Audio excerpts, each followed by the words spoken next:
Hello दोस्तों, कैसे हो आप सब। उम्मीद है ठीक ही होंगे। दोस्तों, इस फिल्म का नाम है लव एंड अदर ड्रग्स। ये 2010 में रिलीज हुई थी और इसकी IMDb पे रेटिंग है 6.7 आउट ऑफ 10। दोस्तों, इस फिल्म के एक्सप्लेनेशन की डिमांड की थी हमारे एक सब्सक्राइबर ने। इनका नाम है संदीप कनौजिया। और दोस्तों, जिस तरीके से आपने इस चैनल को प्यार दिया है वैसे आप हमारे सेकंड चैनल को भी सब्सक्राइब कर लीजिए, क्योंकि इस चैनल पे हम लोग अच्छे फिल्मों का एक्सप्लेनेशन लाते रहेंगे। दोस्तों, इस फिल्म की कहानी शुरुआत होती है हीरो से। इसका नाम है जेमी। जेमी एक इलेक्ट्रॉनिक स्टोर में काम करता है, क्योंकि जेमी की बात करने का तरीका बहुत ही अच्छा और अट्रैक्टिव होता है। जेमी अपनी चिकनी चौपड़ी बातें करके किसी भी लड़की को फंसा लेता है, क्योंकि वो सिर्फ उनके साथ सोना चाहता है। जेमी जिस शॉप में काम करता है उसके बॉस की एक गर्लफ्रेंड होती है और वो गर्लफ्रेंड उसी के साथ काम करती है। जेमी का बात करने का तरीका देखकर उसके बॉस की गर्लफ्रेंड उस पर फिदा हो जाती है और उस दिन जेमी को लेकर वो स्टोर रूम में चली जाती है। वहाँ पे ये दोनों ठपाठप करना शुरू कर देते हैं। बहुत देर होने के कारण जेमी के बॉस को ये दोनों कहीं नजर नहीं आते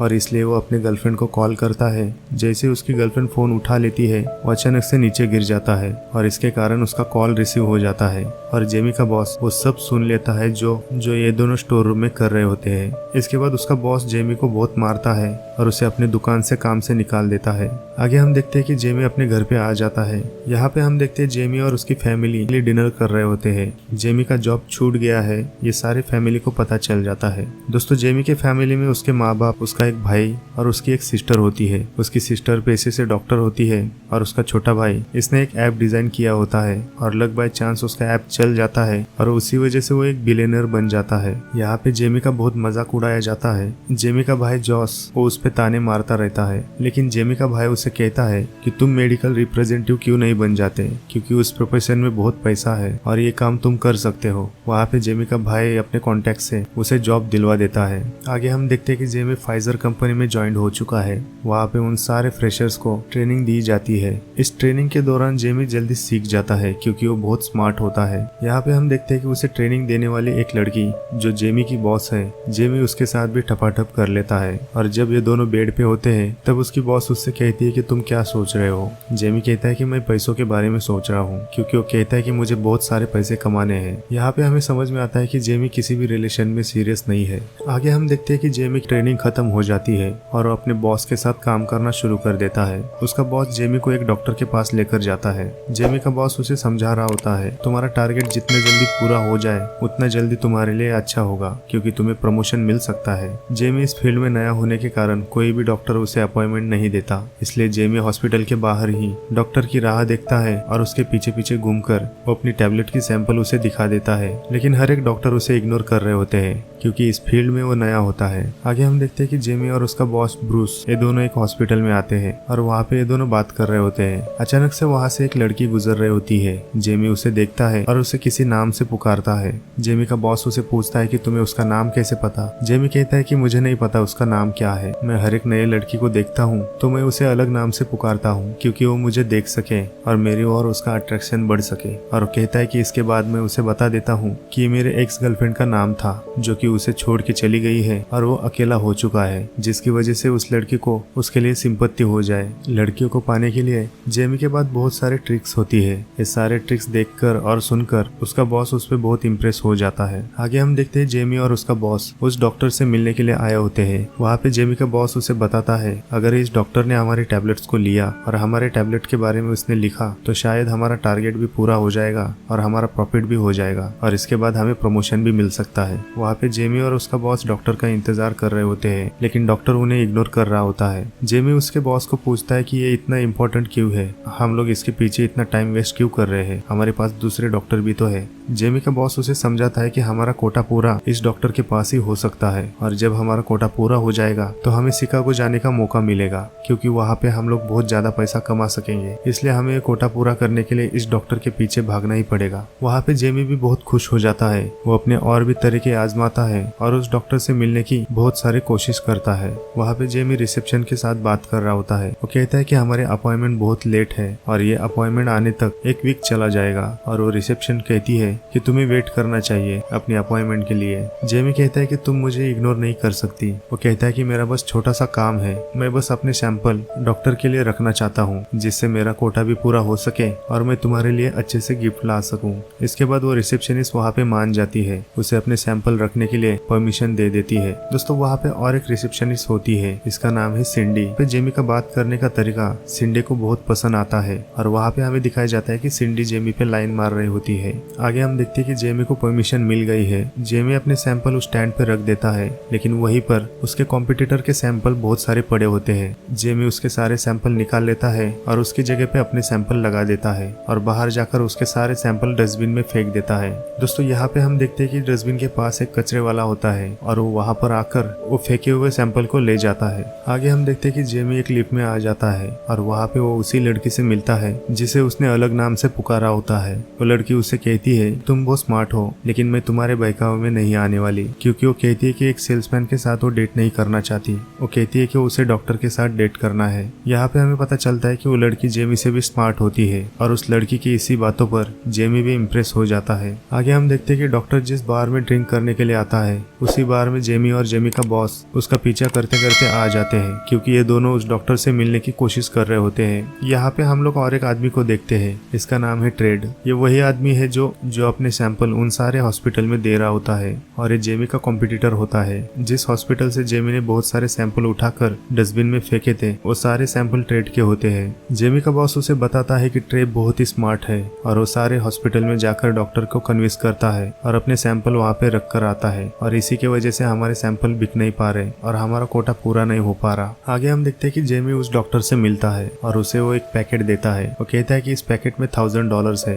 और डॉक्टर उसे कहता है कि क्या तुम मुझे खरीदना चाहते हो। जेमी कहता है कि नहीं। वो कहता है कि हमारी कंपनी ने बहुत सारे डॉक्टर्स को अपना सैंपल रखने के लिए कुछ बोनस के तौर पे इसमें $1000 है, तो ये आप ही के लिए है। डॉक्टर भी वहाँ पे बहुत देर से मना कर रहा होता है क्योंकि वो चाहता है कि कोई भी लीगल प्रॉब्लम में वो फंस ना जाए, लेकिन दोस्तों डॉक्टर वो जेमी से वो $1000 ले लेता है और उसे अपने साथ हॉस्पिटल में लेकर जाता है। यहाँ पे हम लोग देखते हैं कि डॉक्टर ने उसकी डील को एक्सेप्ट कर लिया होता है, इसलिए जेमी इंटर्न्स बन के उसके पीछे पीछे जा रहा होता है। आगे हम देखते हैं कि डॉक्टर एक पेशेंट से मिलते हैं और इस पेशेंट का नाम है मैगी। ये है हमारे फिल्म की हीरोइन। दोस्तों इसे एक प्रॉब्लम होता है जिसका नाम है पार्किंसंस। दोस्तों ये बहुत बड़ी बीमारी तो नहीं और ना ही ये यंग लोगों में पाई जाती है, लेकिन ये बीमारी मैगी को होती है। अगर दोस्तों पार्किंसंस के बारे में मैं आपको बता दूं, जैसे किसी को फिट आ जाती है या झटके आ जाते हैं, इसी तरीके से ये पार्किंसंस एक नर्व्स की बीमारी होती है। इस बीमारी की वजह से अचानक से हाथ पैर कांपने लग जाते हैं और थोड़ी देर में वो शांत हो जाते हैं। लेकिन इस बीमारी का स्टेज 1 मैगी को होता है, इसलिए वो जल्द से जल्द अपनी बीमारी को ठीक करना चाहती है। वहाँ पे जेमी मैगी को देखता है और जेमी उसे पसंद करने लगता है। मैगी डॉक्टर से कहती है कि मुझे और एक प्रॉब्लम है, मेरे ब्रेस्ट पे कोई दाग आया है। डॉक्टर उसे कहता है कि बहुत बड़ी प्रॉब्लम नहीं है। वो कहता है कि तुम्हारे ब्रेस्ट पे किसी कीड़े ने काटा होगा और इसके लिए कुछ दवाई लिख के दे देता है। आगे हम देखते हैं कि जेमी जब बाहर आ जाता है तब मैगी उसके पास आ जाती है और उसे अपने बैग से मारने लगती है। वो कहती है कि तुम कोई डॉक्टर नहीं थे और तुम वहाँ पे क्या कर रहे थे। जब मैगी की वहाँ पे चेकिंग हो रही होती है, वहाँ पे मैगी चाहती थी कि डॉक्टर के अलावा उसके आसपास कोई ना हो, क्योंकि वो अपनी बीमारी के कारण बहुत सारे डॉक्टर से मिल चुकी थी और कोई भी डॉक्टर उसके साथ अच्छा बिहेव नहीं कर रहा था। इसलिए वो हर एक डॉक्टर से गुस्सा होती है और वो चाहती है कि मेडिकल इंडस्ट्री से कोई ना कोई उसे सॉरी बोले और वो जेमी से सॉरी बुलवाती है और जेमी वहाँ पे माफी मांग लेता है और इसके बाद उससे बातें करने लगता है। जेमी का बातें करने का तरीका मैगी को समझ में आता है। वो कहती है कि स्ट्रॉन्ग आई कांटेक्ट और बॉडी लैंग्वेज के हिसाब से तुम अच्छे सेल्स रिप्रेजेंटेटिव बन सकते हो और वो कहती है कि आगे जाके बहुत तरक्की करोगे। जेमी उससे अपना नाम पूछता है और वहाँ पे मैगी उसका एक फोटो निकाल के लेके जाती है। जेमी को उसके बारे में पता करना था, उसे उसका कॉन्टेक्ट नंबर चाहिए था, तो जेमी सिंडी से कॉल करता है और उससे मीठी मीठी बातें करके वो मैगी का कॉन्टेक्ट नंबर ले लेता है, क्योंकि सिंडी जेमी से इम्प्रेस होती है और उसे पटाने में लग जाती है और इसी का फायदा उठाकर जेमी सिंडी से मैगी का कॉन्टेक्ट नंबर ले लेता है। उसी समय जेमी का भाई वहाँ पे आ जाता है और पूछता है कि अपने बैग वैग लेके यहाँ पे क्या कर रहे हो। उसका भाई उसे अपनी सारी दुख भरी कहानी बता देता है। जेमी के भाई को ठपाठप वीडियो देखने की बहुत आदत होती है। वो अपनी हाथ गाड़ी चला रहा होता है और उसी आदत की वजह से उसे उसके गर्लफ्रेंड ने उसके घर से निकाल दिया होता है और उसे अपनी सारी दुख भरी कहानी बताकर वो जेमी के पास ही रहने लग जाता है। आगे हम देखते हैं कि जेमी मैगी को कॉल करता है। मैगी कहती है कि तुम्हें मेरा कॉन्टेक्ट कहाँ से मिला। वो कहते हैं कि हॉस्पिटल के रिसेप्शन से मैंने तुम्हारा कॉन्टेक्ट लिया और बातें करते करते वहाँ पे जेमी उसे कॉफी पीने के लिए इनवाइट करता है। यहाँ पे मैगी मना तो करती है, लेकिन जेमी तब तक उसे कॉल करता रहता है जब तक वो हाँ ना कहे। आगे हम देखते हैं कि मैगी उसके साथ कॉफी पीने पीने के लिए राजी हो जाती है और मैगी जिस कॉफी शॉप में काम करती है वो जेमी को वहीं पे बुला लेती है और वहाँ पे ये दोनों कॉफी पीते हुए बातें करने लगते हैं। जेमी अपनी चिकनी चुपड़ी बातें शुरू कर देता है और उसे कहता है कि तुम्हारी आंखें बहुत ही खूबसूरत है। लेकिन मैगी भी बहुत स्मार्ट होती है। वो कहती है कि मुझे पता है तुम मुझे पटाने की कोशिश कर रहे हो। वो कहती है कि हर एक लड़की के साथ तुम ऐसे ही बातें करते हो। जेमी कहता है कि नहीं, तुम सच में बहुत सुंदर हो और तुम्हारी आंखें बहुत ही सुंदर है। बातें करते करते मैगी वहाँ पे बहुत बोर हो जाती है। मैगी उसे बोलती है कि हम लोग बातें करेंगे, मिलेंगे, एक दूसरे को पसंद करने लगेंगे और आखिरकार हम लोग बेड पे ही चले जाने वाले हैं। तो मैगी उसे कहती है ये सब टाइम पास करने से अच्छा क्यों ना हम लोग सीधे बेड पे ही चले जाए। यहाँ पे जेमी शॉक हो जाता है। जब ये दोनों मैगी के घर पे जाते हैं तब वहाँ पे सीधा ये ठपाठप करना शुरू कर देते हैं। यहाँ पे हमें समझ में आता है मैगी भी कोई रिलेशन नहीं रखना चाहती और जेमी भी कोई रिलेशन नहीं रखना चाहता, इसलिए ये दोनों टाइम वेस्ट ना करते सीधा ठपाठप करने लग जाते हैं। अब ये दोनों जब चाहे तब कभी उसके रूम में तो कभी उसके कैफे में या कभी किसी कोने में ठपाठप करने लगते हैं। एक दिन मैगी बहुत जोश में उसके घर पे आ जाती है और जैसे ही जेमी दरवाजा खोलता है वो घर के अंदर आकर अपने पूरे कपड़े उतार देती है। लेकिन मैगी को पता नहीं होता कि जेमी का भाई भी वहाँ पर है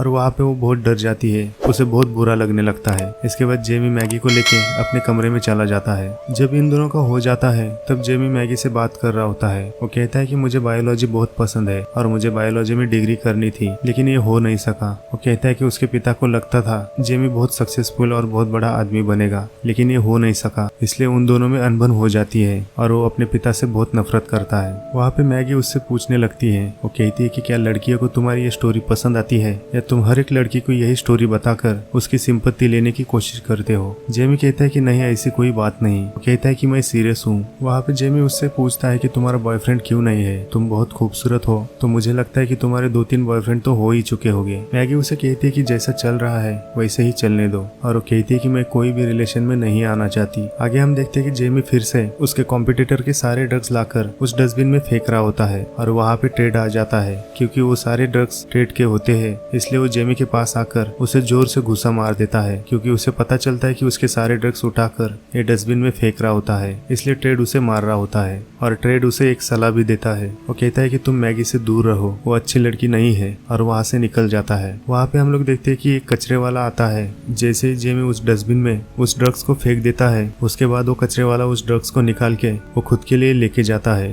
क्योंकि वो ड्रग्स एंटी डिप्रेशन के थे और वो कचरे वाला बहुत दिनों से डिप्रेशन में था कि इस टैबलेट की वजह से आज मैं ठीक हो चुका हूँ और आज मुझे एक अच्छा जॉब मिलने वाला है। वहाँ पे जेमी उसे बेस्ट ऑफ लक कहता है और वहाँ से निकल जाता है। एक दिन जेमी खाना लेकर मैगी के घर पे आ जाता है और वहाँ पे ये दोनों खाना खाते हुए बातें कर रहे होते हैं। मैगी को लगता है कि जेमी रिलेशन में आना चाहता है इसलिए वो पहले से बता देती है। वो कहती है कि मैं कोई भी रिलेशन में नहीं आना चाहती क्योंकि मैगी को लगता है उसके कंडीशन की वजह से वो कुछ भी कर नहीं पाएगी और उसके साथ कोई भी रह नहीं पाएगा, इसलिए वो कोई भी रिलेशन में नहीं आना चाहती। मैगी उसे वो भी बताती है लास्ट टाइम वो ट्रेड के साथ रिलेशन में थी और मेरे इस प्रॉब्लम की वजह से ट्रेड और मेरे साथ बहुत सारा झगड़ा हुआ और ट्रेड मुझे छोड़ के चला गया, इसी वजह से वो कोई भी रिलेशन में नहीं आना चाहती। और दोस्तों शायद ट्रेड भी इसी के कारण जेमी को समझा रहा होता है कि वो मैगी से दूर रहे। यहाँ पे मैगी ठपाठप करने की मूड में आ जाती है लेकिन जेमी को कोई इंटरेस्ट नहीं होता क्योंकि जेमी उससे प्यार करने लगा था। वो उसे बताने की कोशिश कर रहा होता है। यहाँ पे मैगी भी समझने लगती है। इसके बाद ये दोनों यहाँ पे बातें करने लगते हैं। मैगी उसे बताती है कि तुम्हारी कंपनी आदमियों के लिए स्टैमिना बढ़ाने का टैबलेट बनाने वाली है और ये टैबलेट मार्केट में बहुत चलने वाली है और वो कहती है कि इस टैबलेट का मार्केटिंग जल्द से जल्द शुरू करो क्योंकि आगे जाके इसमें बहुत पैसा आने वाला है। आगे हम देखते हैं कि जेमी और जेमी का बॉस ऑफिस जा रहे होते हैं। जेमी अपने बॉस से कहता है जो न्यू ड्रग्स हमारी कंपनी लॉन्च करने वाली है वो ड्रग्स मुझे चाहिए और वो कहता है कि मुझे पता है कि उसे कैसे बेचना है और उसका बॉस भी उसे मना नहीं कर पाता। उसका बॉस उसे हाँ कह देता है। आगे हम देखते हैं कि जेमी और उसका बॉस फिर से बार में आ जाते हैं। वहाँ पे डॉक्टर और ट्रेड पहले से आए होते हैं। डॉक्टर को पता चलता है कि जेमी को मैगी से प्यार हुआ है और उन दोनों में जो भी चक्कर चल रहा है इसकी वजह से डॉक्टर को मैगी के लिए बुरा लगता है। जेमी कहता है कि इसमें बुरा लगने की क्या बात है, अभी तो मैगी फर्स्ट स्टेज पे है और अच्छे से ट्रीटमेंट करेगी तो वो जल्दी से ठीक हो जाएगी। यहाँ पे ट्रेड भी उसे बताने की कोशिश करता है कि तुम मैगी से दूर रहो, लेकिन जेमी कहता है कि मुझे पता है तुमने उसे कैसे धोखा दिया और इसी बातों पर इन दोनों में झगड़ा होने वाला होता है। लेकिन डॉक्टर वहाँ पे सॉल्व करता है और ट्रेड वहाँ से निकल जाता है। यहाँ पे हम लोग देखते हैं कि जेमी डॉक्टर से बातें कर रहा होता है और वहाँ पे जेमी को पता चलता है डॉक्टर कितना ठरकी है।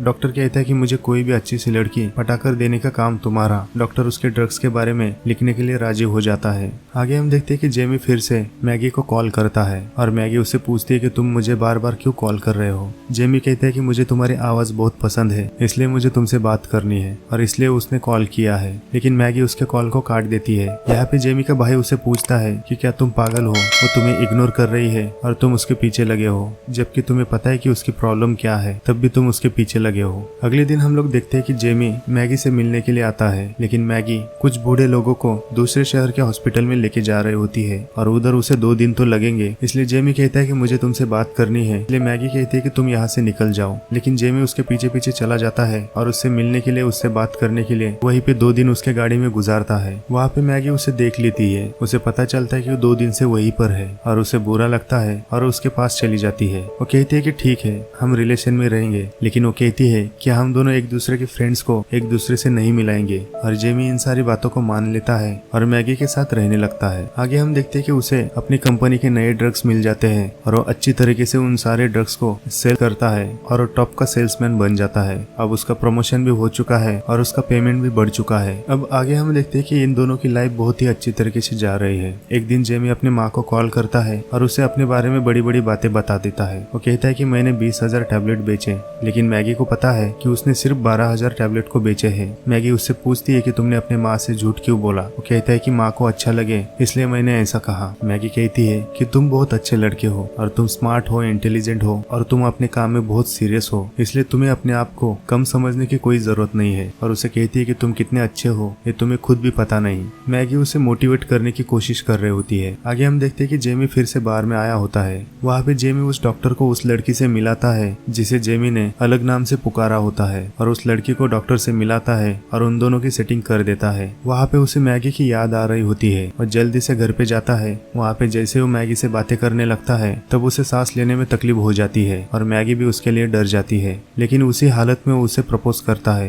वो कहता है कि वो उससे बहुत प्यार करता है और यहाँ पे मैगी भी उसे एक्सेप्ट कर लेती है। आगे हम देखते हैं कि कुछ दिनों बाद उसकी दवाइयाँ खत्म हो रही होती है और उसकी तकलीफ और भी बढ़ने लगती है। एक दिन मैगी जेमी से कहती है कि तुम्हारी प्रॉब्लम क्या है, तुम मेरे साथ क्यों रहना चाहते हो, क्या तुम्हें नॉर्मल गर्लफ्रेंड नहीं चाहिए जो तुम्हारे साथ कहीं भी घूम सके। मैगी उसे कहती है कि क्या तुम मुझे सिंपत्ति देने की कोशिश कर रहे हो, लेकिन जेमी भी वहाँ पे उस पर भड़क जाता है और गुस्से से वहाँ से निकल जाता है। वहाँ पे मैगी के हाथ से अपना ग्लास गिर जाता है। वहाँ पे डर जाती है और वो रोने लगती है, लेकिन जेमी फिर से अंदर आता है, उसे अपने बाहों में लेकर उसे सहारा देने लगता है। आगे हम देखते हैं कि जेमी का एक जगह पे कॉन्फ्रेंस होता है और वो मैगी को लेके जाता है। मैगी जैसे प्रॉब्लम वाले बहुत सारे लोग वहाँ पे आए होते हैं और जबकि इन लोगों का एक स्पेशल क्लब होता है तो इसमें से एक औरत मैगी को इनवाइट करती है और मैगी उनके साथ जाकर ज्वाइन हो जाती है। वहाँ पे उसे पता चलता है कि उसके जैसे बहुत सारे लोग हैं जो इस प्रॉब्लम को फेस कर रहे हैं, क्योंकि उसे लगता था कि वो सिर्फ अकेले ही है जो उस प्रॉब्लम को फेस कर रही है। वहाँ पे हमें दिखाया जाता है कि वो सारे लोग अपने बारे में बता रहे होते हैं और वहाँ पे 1-2 जोक सुनाकर सबको हंसाने लगते हैं। तब मैगी को वहाँ पे अच्छा लगने लगता है, जहाँ पर उसने जीने की होप छोड़ दी थी अब इसके बाद उसे जीने का मजा आने लगता है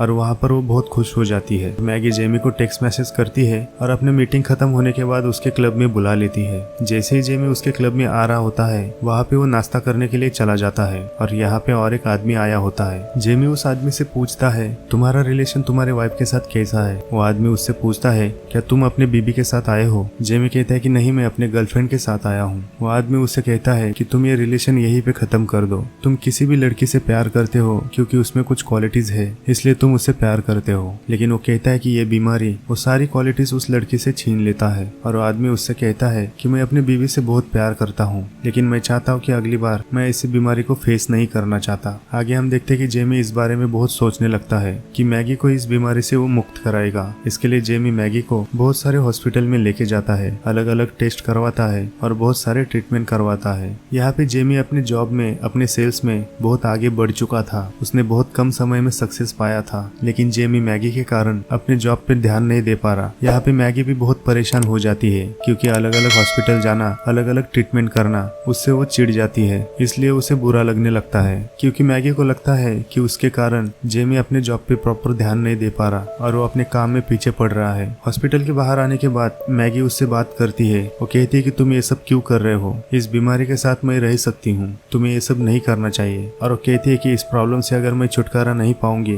तो क्या तुम मुझसे प्यार नहीं करोगे। और शायद मैगी को भी यही लगता है कि अगर वो अपनी बीमारी से ठीक नहीं हो पाएगी तो जेमी उसे प्यार करेगा या नहीं करेगा, इसके बारे में उसे चिंता होने लगती है। और वहाँ पे जेमी भी कुछ नहीं कहता, इसलिए मैगी उससे ब्रेकअप करती है और वो कहती है कि इसके बाद मैं तुमसे कभी नहीं मिलूंगी, ना ही तुम मुझे मिलने की कोशिश करोगे। अब आगे हम देखते हैं कि जेमी अपने काम पे फिर से आ जाता है और वो अपने सारे टारगेट फटाफट पूरे कर लेता है और वो अपने काम में फिर से कामयाबी हासिल कर लेता है। जेमी ने अपना सारा टारगेट पूरा करने की वजह से उसकी कंपनी उसे प्रमोट करती है और उसे शिकागो जाने के लिए कहती है। और इसी के कारण जेमी और उसका बॉस एक होटल में आ जाते हैं। तो वहाँ पे जेमी को फिर से मैगी दिखाई देती है। जेमी उससे बात करने की कोशिश करता है लेकिन मैगी उससे कोई भी बात नहीं करती क्योंकि वो किसी आदमी के साथ वहाँ पे होती है और जेमी से बिना बात किए वहाँ से निकल जाती है। वहाँ पे जेमी अपने बॉस से बात कर रहा होता है। वो कहता है कि सिर्फ मुझे प्रमोशन मिला है, आपको क्यों नहीं मिला। उसका बॉस कहता है कि तुम्हें प्रमोशन मिला है और मैं इसके लिए बहुत खुश हूँ, तुम अपनी लाइफ एंजॉय करो। लेकिन जेमी को इस सिस्टम के बारे में बहुत बुरा लगता है। आगे हम देखते हैं कि जेमी शिकागो जाने के लिए रेडी हो जाता है। वो अपनी सारी पैकिंग कर रहा होता है, तब वहाँ पे उसे एक कैमरा मिलता है। इससे पहले जेमी और मैगी ने जो एक साथ गुजारे हुए पल थे वो रिकॉर्ड किए होते हैं और उसी को लैपटॉप पे लगाकर देख रहा होता है। वो सोचने लगता है कि इसके आगे वो अपनी सारी जिंदगी मैगी के साथ गुजारना चाहता है। अगले दिन हम लोग देखते हैं मैगी फिर से कुछ लोगों को लेकर दूसरे शहर हॉस्पिटल जा रही होती है और जेमी उसका पीछा करते हुए उसके गाड़ी के सामने अपनी गाड़ी रोक देता है और उससे बातें करने लगता है। मैगी कहती है कि ये सब करके तुम मुझे इम्प्रेस करना चाहते हो। जेमी कहता है कि मुझे बस तुमसे 2 मिनट बातें करनी है, उसके बाद तुम जो करना है तुम करो। इसके बाद मैगी बस से उतरती है और जेमी के साथ बात करने लगती है। जेमी कहता है कि मैं बहुत ही घटिया इंसान हूँ, मैंने अपनी लाइफ में कुछ भी नहीं किया। और वो कहता है कि मैंने किसी की भी केयर नहीं की है, मैंने किसी के बारे में अच्छा नहीं सोचा। लेकिन वो कहता है कि जब से तुम मेरे लाइफ में आई हो तब से मेरी लाइफ बदल गई है। वो कहता है कि सब लोग मुझे बेकार आदमी कहते थे। वहाँ पे जेमी उसे कहता है कि मुझे तुम्हारी बहुत जरूरत है। लेकिन वहाँ पे मैगी इमोशनल हो जाती है। वो उससे कहती है कि ज्यादा मुझे तुम्हारी जरूरत पड़ेगी। वहाँ पे जेमी उसे कहता है कि हम सब ठीक कर देंगे और वो कहता है कि आगे जो भी होगा वो हम देख लेंगे। और वो कहता है कि हम दोनों एक दूसरे के लिए ही बने हैं। और इसके बाद ये दोनों एक साथ रहने लगते हैं। जेमी कहता है कि वो हमेशा से डॉक्टर बनना चाहता है, इसलिए वो अपनी डॉक्टर की पढ़ाई शुरू कर देता है और अपनी डॉक्टर की पढ़ाई पूरी करने के बाद वो मैगी का प्रॉब्लम भी सॉल्व कर देता है। यहाँ पे इस फिल्म की कहानी खत्म हो जाती है। दोस्तों इस वीडियो को लाइक करके शेयर करना और सब्सक्राइब करके बेल बटन को जरूर दबाना। तो मिलते हैं अगली फिल्म की कहानी में, तब तक के लिए अपना ख्याल रखना।